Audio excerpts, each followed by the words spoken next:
Welcome to the Touch MBA Admissions Podcast. Do you need help figuring out which schools to apply to or how to get into the world's top MBA programs? Hey, you're not alone.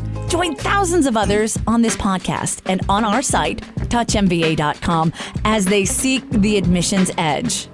And now, here's your host, Darren Joe.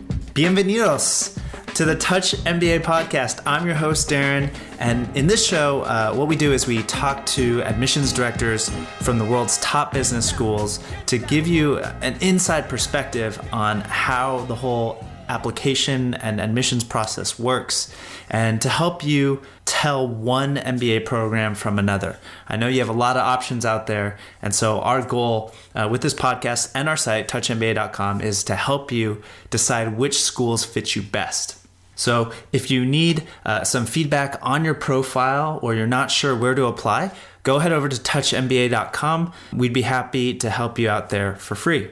This week I spoke with Julee Conrad, who's the Assistant Director of Admissions and Recruiting for the Fisher College of Business at Ohio State University. And Julee and I talk in depth about what she thinks makes Fisher so unique. A lot of that has to do with its relatively small class size, about 120 students per intake, and the fact that Fisher is housed within, this huge research university of Ohio State that has close to 500,000 alumni. So you kind of get the small learning experience attached to that big university with a lot of resources. And we also go deep into their admissions process and scholarship opportunities and career opportunities for Fisher graduates. So I hope you enjoy this episode. And just remember that for every of our school interviews, you can find detailed breakdowns on each of the programs we're interviewing at touchmba.com/podcast. For this episode, we have summarized Fisher's program offering, their admissions, their financing, and their career stats, so you can quickly get a feel for the skeleton of the program. Of course, if you really want to know more about these programs, you must talk to students and alumni. But to give you that quick 50,000 foot view, go head over to touchmba.com/podcast for write-ups and summaries for each of these schools that we're interviewing. All right, let's get straight to the show. And with me on the call, I'm lucky to have Julee Conrad, who's the Assistant Director of MBA Recruiting and Admissions for the program. And Julee also got her master's from the Ohio State University. And before coming to OSU, she was a campus recruiter for KPMG. So she has that recruitment perspective as well. So Julee, I'd just like to thank you for your time and welcome to the Touch MBA podcast. Thank you so much, Darren. I'm happy to be here. So what is it like living in Ohio? I know in your bio it said you moved back to Ohio. So what's it like to live in Columbus? Yes. I think Columbus is a completely underrated city. So we're a mid-sized city. And one of the great things about Columbus is not only the proximity to larger cities, but we're a growing city in itself. So we actually are fairly young. I think the median age is around 30 and growing. So there's a lot of culture, a lot of diversity within Columbus, and a lot of really good food and culture, and a lot of great things to do within the city. And then also we're really close to a lot of major cities. So we're either an hour driving or an hour flying distance from many of the major cities in the United States. So that's great for students who are looking to get their MBA and then go elsewhere. So a lot of our students don't choose to stay in Columbus long term, but it's certainly a great place to be a student. Yeah, I've never visited Columbus. I've so many friends from Ohio, but I can't wait to make it there one day, but we'll get into that during the course of the podcast. My first question, which I always ask on every episode, is what makes the Fisher MBA unique from other top business schools in the U.S.? I think that's the most important question. Absolutely. absolutely what makes Fisher unique is the fact that we are a relatively small program within a large university. So our MBA program, we have about 120 students who start the program each year. So the MBA program is pretty small, but we have the massive resources of a major university. So our business campus is within the university campus, and Ohio State is one of the largest universities in the country. And so what that means is our students are able to have the individualized attention while they're in the program, which gives them a great opportunity to step up and be a leader, to get some really great experiences, get to know their faculty members, their fellow students. They get a lot of one-on-one attention throughout the career management process with their career consultant and potential employers. But they still have the resources of a really large university without it feeling like a really large institution. So what that means for our students is we get a lot of really fantastic speakers.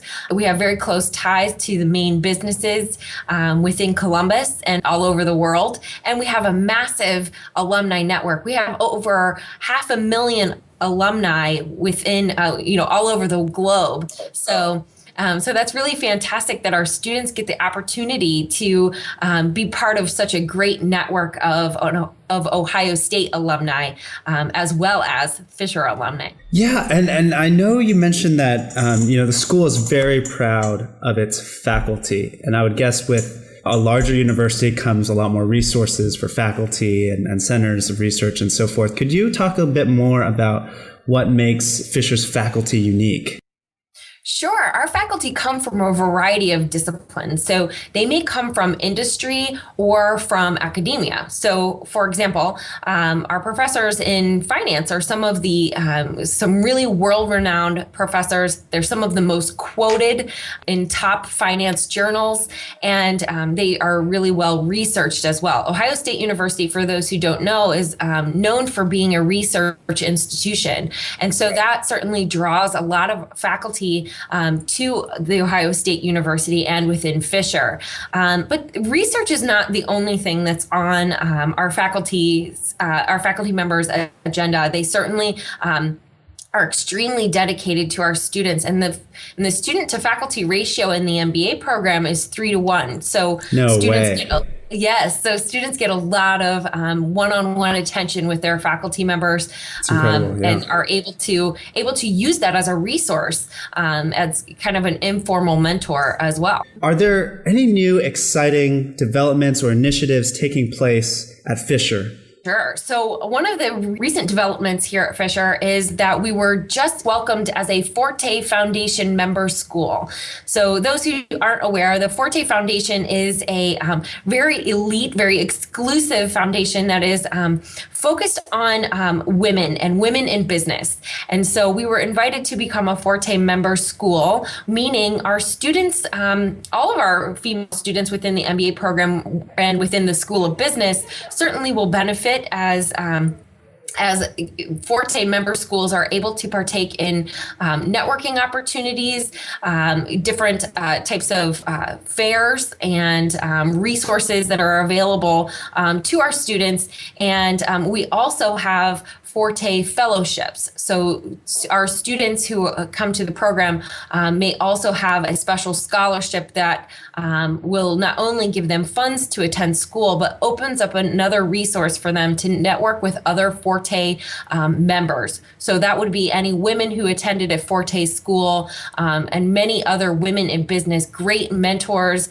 great resources all over the country that our female students can tap into. It is certainly something that we're very proud of going into this year and being a very new member to the Forte Foundation. Another new development that's exciting to us at Ohio State is that our students are taking part in a lot of dual degrees. So something that is available at Ohio State, since we are such a large university, students who are getting an MBA can pair that with another degree. So for example, our students can get a JD MBA. So they have a reduced amount of time to earn 2 degrees. And so there are many dual degrees that are available, whether it's public policy or a master's in healthcare administration. Our students are able to take classes outside of the business school to either get a dual degree, or if they want to just take some classes at another college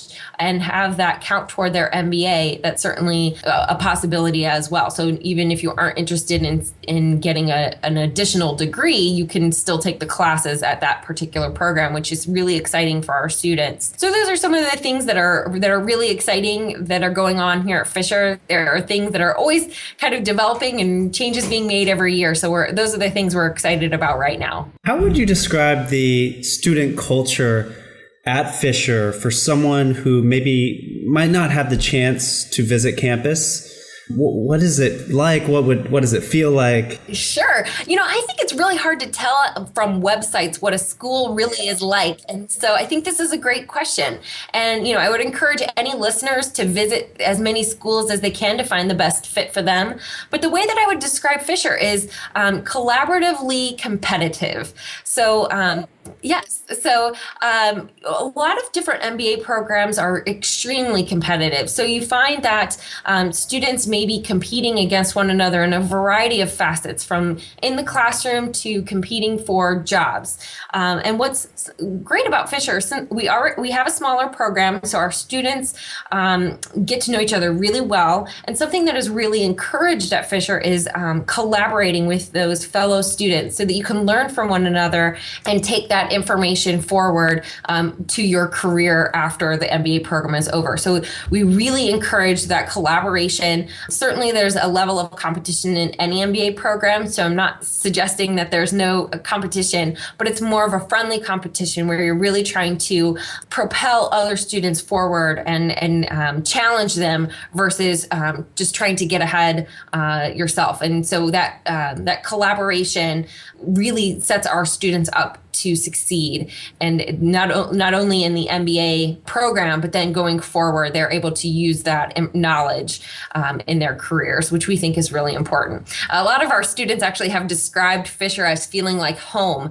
The Midwest is known for being very, very welcoming and very kind, and we certainly are those things, but we also like to challenge our students as well within that kind of welcoming atmosphere. Do you guys plan to grow the program at all in the future, or do you think you're going to keep it at this 120 participants per intake size? We purposefully keep the program the size that it is, and I don't think our program will ever, at least not in the near future, be much larger anyway than that 120 students.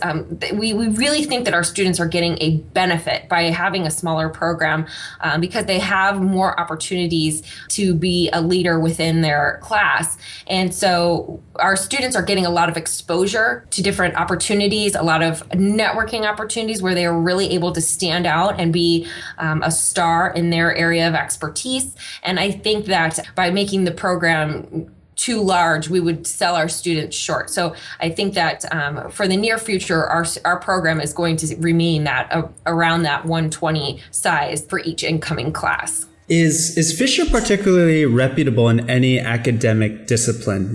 Is it well known for finance or supply chain, or what are its strong suits? Absolutely. You actually just named both of them. So you looked up. So finance and operations are two really well-known disciplines. We have some of the top finance faculty. As I mentioned before, they're quoted frequently in top journals. There's some of the most well-renowned finance professors there are, but also the program, the major of finance and the major of operations institutions are very well known here. But I will say that here at Fisher, we're very strong in all of our majors. There's not one that is such our strength that most of our students are in that particular field. We have a really well distributed student population based on their major. And so the reason that's a benefit to students is if you should decide to change your major or decide, a lot of students may choose a finance school, and then once they start there, they realize maybe finance isn't for them. And then they're stuck at a finance school. But at Fisher, we're really well balanced, I would say, between disciplines. And there is not one area that is a weakness for us.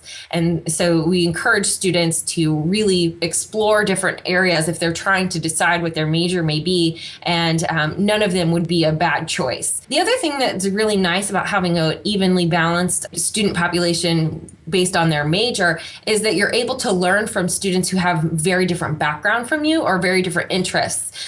So a finance major may learn quite a lot from a marketing major, just because you may have very different backgrounds in business and backgrounds in your undergraduate education. And so I think all of those things are really helpful. And finally, another reason that that's really beneficial is you aren't competing against all of your classmates for the same type of job. So if everyone were a finance major, you would all be looking for the same jobs with the same types of employers. And that's certainly not the case at Fisher. Yeah, and so just to take a step back, I saw 7 possible majors, and you can also design your own major, but you had majors in finance, financial reporting and analysis, international business, leadership and organizational behavior, marketing, operations and logistics, and strategy. And we'll talk about careers for Fisher MBAs later in the show, but again, when you mentioned that balance in terms of students going into different functions and different industries, it is very well balanced. There's not one industry or function that's, higher than 30%, for example. So that's great. And I think, that is to be emphasized because, like you said, you have a smaller class size, but you're within this bigger university. So I saw that you guys offer over 100 electives. So it's not like, they can only pick from 1 or 2 classes, right? From each of these majors. There's going to be 7 or 8 classes they can pick from, which I think is really fantastic, especially for a relatively smaller program. Anything else special about the program that you'd like to share with our audience? Well, I do want to touch a little bit. You just mentioned it. The make your own major option, I think, is fantastic and something kind of unique. So students who may not find the major that they're looking for when looking at a list at Fisher, they can certainly design their own major. And so if you want to take a couple of elements of a few different majors to combine it into one, that's certainly an option. We have faculty that are available to help students who are interested in the make your own major option. And the reason for that is a couple of things. Students, it might sound really attractive to make your own major, but we want to make sure that all students can then find a job afterwards. So to make them really marketable, we don't want such an obscure major that you have troubles then going forward. So we have faculty and academic resources to really help students structure that curriculum so that it makes sense for their career going forward. Again, back to that smaller program, something that is really unique about Fisher is you have those resources. We work with students on an individual basis, one-on-one, keeping in mind your career goals. And so what that really means is that there's no particular mold that you have to fit into. We can really work with you with your goals in mind. And I've heard one-on-one a few times already in the podcast. So you mentioned that each student will have their own career consultant. Explain that. That sounds amazing. Yes. So this is something that's really important to our program. So all students have their own career consultants, someone that they start working with before they actually even start the program. So the summer, as they're leading up to starting the MBA program at Fisher, they start working with this career consultant, and it's someone who has expertise in their field of interest. So if you're interested in marketing, you would work with a marketing career consultant one-on-one. And they would help you with your resume, your interviewing tips based on employer. So let's say you're interested in interviewing with Procter and Gamble for a marketing position. This is someone who would be very familiar with what Procter and Gamble is looking for, both on a resume, what would stand out, or what they're looking for in employees. They would also be able to coach you through the interview process. Those employers who do case interviews, they can coach you through the process of understanding how to do a case interview and prepare properly for that. So the career consultant helps our students through the process of finding an internship as well as a full-time job. So between the first and second year of the program, almost all of our students choose to do an internship. It's not a requirement of the program, but I would say 99% of our students choose to do an internship. And so they help with that process. And it starts right away in the fall with different career fairs and networking opportunities that our career consultants help students with right away. And then also they help with the full-time job search. So having that one-on-one relationship, I think, is really important with your career consultant. They know you really well and what you're looking for, what your target companies are, and what your target position may be. So they're kind of your eyes and ears on the job market. So if you meet with them frequently, they can they have a good understanding of that. They may catch wind of a job opportunity that becomes available, and they can say, "Oh, I know we were just talking about this. This sounds like a great opportunity for you because of your interests." And so having someone who is your advocate and is looking out for your career goals is very helpful. Now, it's definitely student driven as far as the career search process, but this is someone who is who can coach you through each aspect of that process. Everything from getting an interview to salary negotiations or choosing between a couple of job offers. This is someone that can help you through that entire process. And having that one-on-one relationship is really helpful so that you're not having to catch someone up every time that you make another step in your career. This is someone that knows your interests and can coach you through from the beginning all the way through graduation. That's kind of related to my next question. Well, let me ask you again, why Columbus, to get an MBA? Yes, absolutely. So Columbus, we actually have a lower cost of living than the national average. So you're saving money coming to Columbus versus going to a larger city. So just because your cost of living is much lower. Also, we have, this surprises a lot of students, but we have a lot of Fortune 500 companies that are either located or headquartered in Columbus.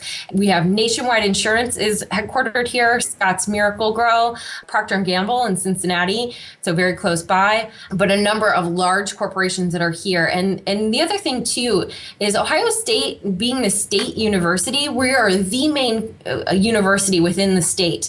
And so that attracts a lot of attention from those businesses that are here in Columbus and within the state of Ohio. And so that's a really great opportunity for our students. Even if you're not interested in staying in Columbus, you can still reap the benefits of having a close connection with some of these larger companies. And that's a really great opportunity to get some action-based learning. So that's, an opportunity for many of our students to work with companies on whether it's a consulting project or something to build your resume here while in the program, and then be able to use that experience going forward, regardless of the city you choose to stay in. I noticed that the majority of your graduates are staying in the Midwest after graduating.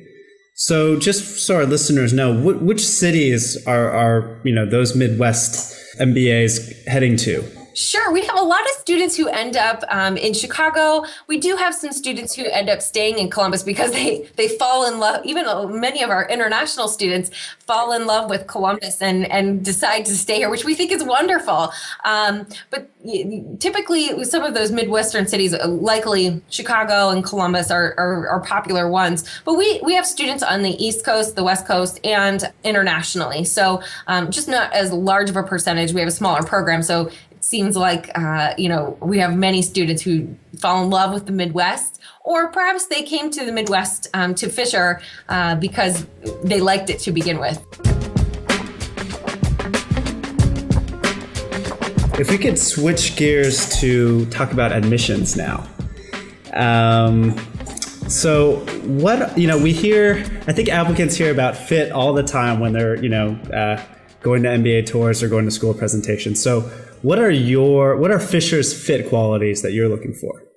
Sure. So some of the things that we're looking for at Fisher, certainly leadership qualities. And I know that many programs say this, but we're looking for students who are really involved. So with a smaller program, there are many opportunities to become a leader of the group or a leader of the class. And some of those opportunities might be in student organizations. We have 22 student organizations. And when you have 120 students in each of the MBA classes, that certainly gives a lot of opportunity to be a leader within one of those student organizations. And so really involved students is one of them. Proactive students too. Our students who are most successful are the ones who are proactive in their career search, who are proactive in the classroom, and are really looking to get the most out of the experience that they can. I think that it can be easy to focus on the degree and the letters MBA that go on your resume, but time and again, we hear from our students that the most important thing that they get from the program is what they're doing while they're here, the things that they're actually taking part in and participating in, because those are the things that set them apart from other candidates for jobs, other candidates for promotion later when they're in their career. And so one of the things that we really encourage for our students is to be very involved and to really try to get as much as they can out of this MBA experience. And like I said, with a smaller program, I think that becomes really important. Absolutely. Okay, so involved, proactive, and engaged students. Could you walk us through the life of an application? Sure. So we work on rolling applications, which means we're always accepting and always reviewing applications. We do have deadlines throughout the year, but we don't work on a round basis. So you're not competing with students within a round. So we work on the rolling admission. So you can submit your application at any time. And as soon as we have all materials, we start the review process. And you would hear back from us within about 3 to 5 weeks with information if you've been invited for an interview. Our interviews are on an invitation basis, and you would hear back, like I said, about that 3 to 5 weeks regarding an invitation to interview. We interview candidates either in person or via Skype. And so if students are able to come on campus, I highly encourage that just because you get a really good feel for the program. Our interview day consists of an interview with admissions, a conversation with career management, which I think is a great benefit to hear about what students go through on the career management side of things. They get to meet with current students and go to lunch with current students, so they get the firsthand experience of talking with those who are in the program currently. And then they also attend a class. So you get to see what our students are learning currently, and then also a tour of the facilities. So that's what an interview day consists of. Obviously on Skype, we would at least be able to meet face to face. And then after an interview, students could hear back with a final admissions decision within about 2 weeks, so that they would hear going forward their admissions decision. And then about a week after admission, a positive admissions decision, students hear about their financial aid. If they are eligible for financial aid and what that award might be. Okay, so the awards are offered along with the decisions? Yes, not at the exact same time, but shortly thereafter. And students do not need to apply separately to be considered for merit-based financial aid. We use all application materials to make that determination. Now, I will say, for those who want to be considered for the larger merit-based awards, the earlier the better as far as when to submit an application. Obviously, we start with a pool of funds at the beginning of the year, and so our priority deadline for financial aid consideration is December 15th, but we do have a November 15th deadline that is for anyone who wants to be considered for our largest university awards. So those are the dates to keep in mind if you're eligible for some of those larger awards. And like I said, they're merit-based, not need-based. So we use application materials to make that determination. Okay, and I mean, maybe we could just talk about those scholarships now since we're there. In terms of merit, does that mean high GMAT score, high GPAs? What does that mean so our listeners can best give themselves the best chance of winning a scholarship if they apply to Fisher? Yeah, when we say merit-based, we're looking, aside from the qualifications to get into the program, the merit-based aid, really we're looking more closely at academics. Since we're an academic institution, that merit-based qualifications for funding anyway will really come down largely to academics. And so to your point exactly, we'll be looking at the GMAT score as well as undergraduate GPA. And for those students who may have a graduate degree, we would certainly look at those scores as well in that GPA. We're looking at work experience and kind of taking a really holistic view of each applicant as far as candidacy for the program, and then using a lot of those academics as far as merit-based funding consideration. Well, the good news about that is for students who may have had an okay GPA in undergrad, the GMAT is a really good opportunity to make your application stand out, and it's something that you're in control of in the present. So it's something that you can change about your application. While you can't go back in time and change your undergraduate experience or some of the grades you received then, the GMAT is something you're in control of right now and can certainly help your chances for being considered for that merit-based funding. And would it be safe to say that you want to score in the top 20% or top quartile, of the GMAT and of the GPA? I mean, GPA is probably done already, but at least with the GMAT, with what you're saying, try to be in that higher range. Yes. So we do look at the breakdown between each section of the GMAT. And I should say, too, we do also accept the GRE. We prefer the GMAT just because it's specific to business school, but we also accept the GRE. So I want to make sure I say that. And for both tests, we do look at the breakdown between each section and look at a good balance between the sections. If students take a standardized test more than one time, we'll be looking at the highest overall score and the breakdown within that particular score. Okay. So students are welcome to take the whichever test multiple times if they choose, and we'll know that we'll take the highest overall score in our decision-making process. But to answer your question about what types of scores we would be looking for, we would be looking at scores that are in the higher percentiles. As far as the overall score, at least for the GMAT, we'd be looking at the upper 600, 700 range, typically speaking, to be considered for those merit-based funding awards. But like I said, a lot of things go into, it's not just the GMAT for admission or for merit-based funding. So that's just a range, really, not the only consideration as far as merit-based funding goes. Sorry, one more GMAT question is the IR section. I'm curious to know whether you guys are really looking closely at that, whether that's important for employers, and any advice you'd have to give there. What's interesting about the IR section, being relatively new, I think we're finding out more and more about that IR section. And I think that, many schools would agree with the fact that that section is probably the most relevant section as far as what students will actually be doing in the MBA program. So more and more, I think schools in general are using that score as a predictor of success in a program.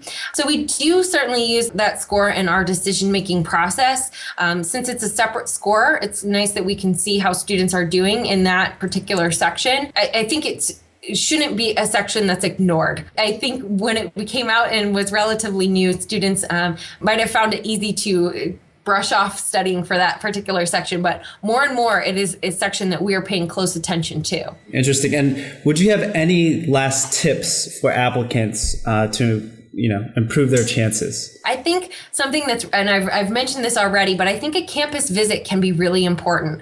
It puts a face with a name. So when admissions is looking at many different applications, students who have been to campus and have had the opportunity to meet with students, potentially meet with admissions, that can certainly make you stand out. It absolutely conveys your interest in a school if you've already been to campus by the time you apply. It also is a great advantage for applicant as well. It gives you a really good perspective of whether this is a good fit as far as the program for you. So a campus visit, also having this seems redundant, but having someone proofread your essays. I think it seems so simple, but something that we see quite frequently, whether it's just typos or grammatical errors. I think having someone proofread your essays, having an outside party look at them can be really beneficial. And then making sure, this might be the most important thing, but really articulating in those essays why that particular school is a good fit for you. It is something that we in admissions see really often, where you could just swap out the name Fisher and put in a different school, and it still would mean the same thing. So when you're writing your essays, I think being very particular about that particular school and making sure that you're doing a good job of conveying your interest in that school, and choosing things that are really unique about that school as well, so that it doesn't sound like a generic essay. It'll certainly make that essay stand out. Kind of an interesting contradiction with the last point when you're saying, you need to articulate why a school is a good fit for you. When I used to be an admissions director for a top Singapore school, we had our unique differentiators. We were, I guess, kind of similar to OSU. We were part of a bigger research university, but we had a small class size. We were really well connected to corporates, et cetera. But then I would get these essays basically saying the same things over and over and over. And I'm sure you get this as well, because, schools need to present their strongest parts of their program. How can applicants show that they know you, but that they're also not carbon copy knowing you, if you know what I mean? Yeah, that's a great question. I think the biggest thing is not just kind of rewording what's already on the website and just regurgitating that information, but really relating it to you. So having your personality show through and explaining why that makes sense for your particular career goal. So if there's a school that's really well known for let's say operations, doing a good job of articulating your goals and why that makes sense for your future is key, because that was what makes it really unique, is putting your personality into that essay, so that it's not just telling us again, what's great about Fisher, but why is Fisher great for you, and why is that relationship good? So what will Fisher provide to your career, and what will you be able to provide to Fisher? And I think explaining that is something that absolutely would set an essay apart and an applicant apart from others. So it's almost like if you had a 300-word essay, if you spent 250 words on your passion or your background in supply chain and why you want to do that, and then spend a sentence or two saying Fisher is really highly ranked, for its supply chain program. You don't need to say that. By just writing about yourself and what your interests are, and they match what Fisher offers, that's a great why a school is a good fit for you essay, as opposed to someone just saying, oh, well, I'm applying to Fisher because Fisher is, well known for finance and supply chain and marketing and so forth, right? Because then it's just, you aren't learning anything about the candidate. Exactly. And that's really what the purpose of the essays is, to learn about the candidate, not for me to learn more about Fisher, but to understand that the candidate really understands Fisher and why that is a good fit for them, and isn't just using the same essay that they sent to a different school. Right. So if they mention something like, oh yeah, Fisher's, really large class size, blah, blah, blah, then alarm bells will kind of ring, right? It might be a red flag. Thank you for all those tips on the admissions side. We talked about scholarships already, but would you have any other financing tips for our listeners to consider, especially our international listeners? Applying early, as I mentioned, I think is really beneficial. Also, this year we actually have something new in our application process. It's a video essay. So students who are interested in receiving or being considered for, I should say, merit-based funding will complete a very short video essay. It's, I think, 3 minutes or less, conveying their interest in receiving funding. And the prompt for that essay is listed on our website, but it's really talking about giving back and how you would give back to Fisher should you receive a scholarship. And so students are able to complete that video essay as part of their application, and then we will be able to consider them for funding. And then also, so applying early, completing the video essay, as I mentioned, the GMAT, undergraduate GPA are important considerations as well. So those are probably my top tips. We also have some specific scholarships that are diversity related. So students certainly will want to apply early to be considered for those as well. The other thing I wanted to add was just that we have a large percentage of our students who receive some form of financial aid, merit-based funding. So about 75% of our students receive merit-based funding, and it's a wide range of awards. So students may receive $1,000 cash scholarship, all the way up to our most competitive awards of Fisher fellowships, where they would have full or half tuition paid for. So certainly something worth applying early for. In terms of careers, because I know Fisher MBA places a lot of importance on placements. What makes Fisher special from a jobs and career perspective? So it really is a partnership between our students and their career consultant and the Office of Career Management. It's not a placement service, so it's not that students will be placed into a job. It's really a relationship that they're proactive in their careers, which I kind of mentioned before. 96% of our students have a full-time job within 3 months of graduating from the program, and that includes our international students as well.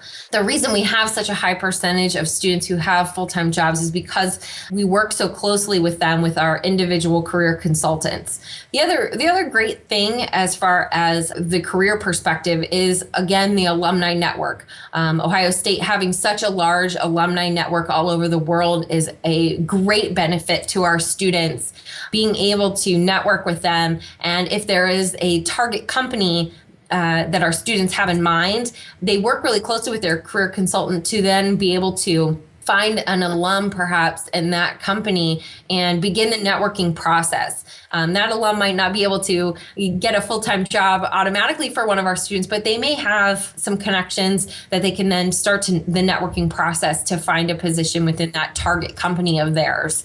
So that's certainly a great benefit to our students. We also have great diversity recruiters as well, and a lot of resources available in our Office of Career Management to help coach our students through that process from beginning to end. What is the advice that your career services office gives its students to maximize their chances of success of landing, their target jobs? I think getting really involved in the process and getting involved early, taking part in networking events here on campus. We have so many. We have speakers come from a variety of companies from all over, and a lot of really great opportunities at OSU. So not just at the Fisher College of Business, but as part of the university, they really encourage our students to get involved across campus as well. So if there are representatives on campus from the company that they're targeting, just helping them to get involved. And so our students see a lot of success because they take a proactive role in finding that career opportunity and finding their passion.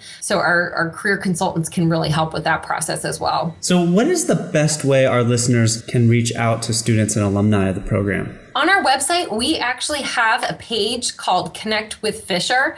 And so we have listed there different opportunities to connect with us in admissions or current students or other stakeholders at Fisher. And so every time we have someone who will be in a particular city, we'll be keeping that up to date. But we also have a lot of opportunities to reach out to current students, and we in admissions can make connections with alumni as well. So if students are interested interested in learning about different alumni or being connected with someone who has a similar background, we certainly are able to do that as well. But that we have a whole page devoted to connecting with Fisher and connecting with those who are affiliated with Fisher.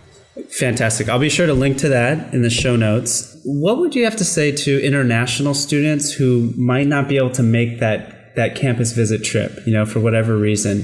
What's the second best way they can really get a feel for the program? I think one of the great opportunities for our international students is to connect with some of our student ambassadors.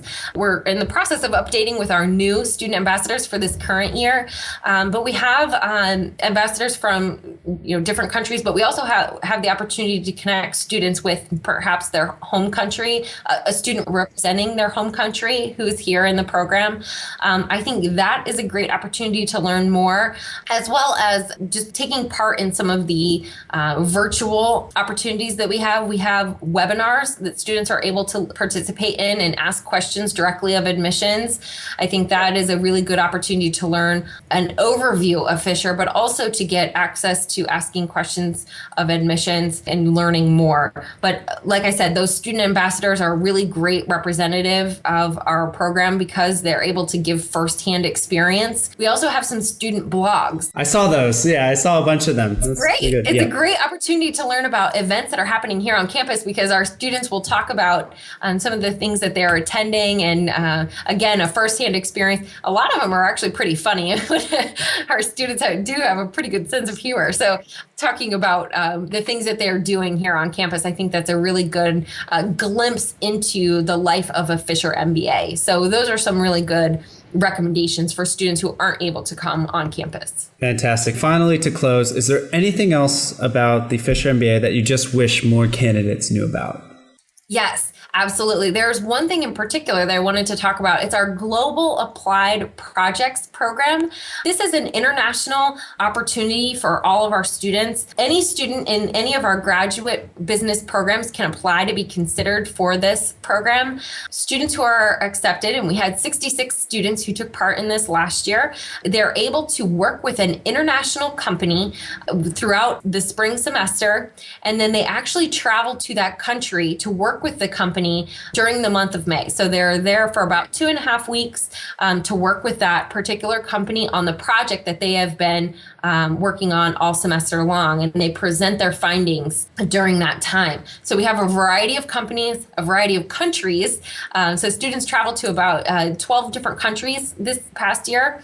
And so they were able to get some really great international experience. So not only were they able to sightsee and have exposure to a different culture, but they were actually able to work with an international company. And that is work that they can then put on their resume to set them apart from other applicants to full-time internships and full-time jobs after the MBA program, because they do have international experience. And that's something that employers tell us is really important when they're looking at potential candidates for their full-time positions. So it's a wonderful opportunity for our students. Now, I haven't even mentioned the best part about the GAP program, the Global Applied Projects program. For the students who are accepted into that program, it's 100% free. The travel and the lodging and visa that is costs good news.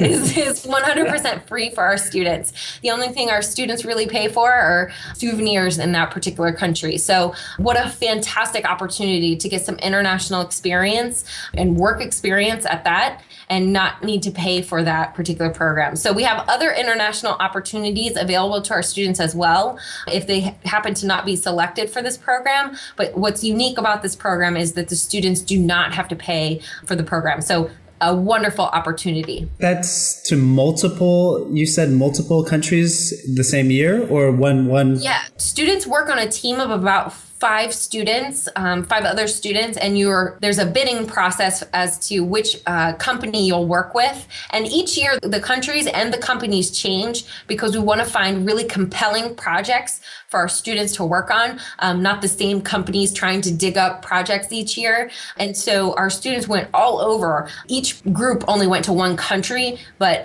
some of the countries that our students went to, UAE, they went to Dubai, Shanghai, China, they went to France, Belgium, kind of all over in different countries. So, and this year we may see some new countries that pop up as well. So I think it's a really great opportunity for students to get some international exposure for those who are international students already, or those who have not even been abroad yet. So I think it's a really cool opportunity. Julie, thank you so much for your insights into the program and the admissions process and careers at Fisher. I really enjoyed the conversation. I think our listeners will learn a lot about Fisher through our talk. So thank you very much. Thank you so much, Darren. It's been a pleasure.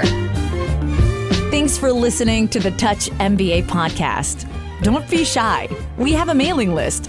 Go to touchmba.com and get yourself signed up. And we'll keep you posted with the best tips and insider interviews on how to get into your number one school.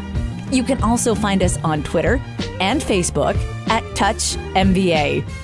See you soon.